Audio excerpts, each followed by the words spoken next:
அலைக்கும் வரஹ்மத்துல்லாஹி வபரகாத்துஹு. சுல்தானிடம் நீதிபதியின் தீர்ப்பு எவ்வாறு இருந்தது? இந்தியாவின் புகழ்பெற்ற பேரரசர் சுல்தான் முஹம்மது இப்னு துக்ளக் அவர்கள் ஒரு முறை கோபமாக ஒரு இளைஞனை கசையடி கொடுத்தார்கள். அந்த இளைஞன் நீதிமன்றத்தில் வழக்கு தொடர்ந்து நீதிபதி சுல்தானுக்கு சம்மன் கொடுக்கப்பட்டது. குறித்த நேரத்தில் சுல்தான் துக்ளக் நீதிமன்றத்துக்கு குற்றவாளி கூண்டில் ஏறி நின்றார்.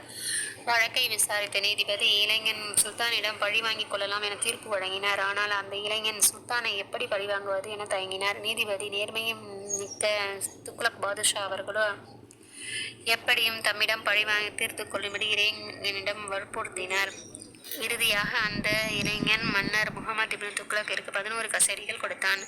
ஒரு தடவை அழைக்கும் போது பாதுஷாவின் தலைப்பாகை கூட மண்ணில் விழுந்து உருண்டோடியது. மன்னர் தண்டனையை மனப்பூர்வமாக ஏற்றுக்கொண்டார். அல்லாஹ்விற்கு பயந்து கட்டுப்பட்டு நீதிக்கு மாமன்னர் முகமது இப்னு துக்ளக் அவர்கள் இஸ்லாத்தில் ஆண்டிக்கும் அரசனுக்கும் ஒரே சட்டம்தான். இதில் வேற்றுமை காண முடியாது.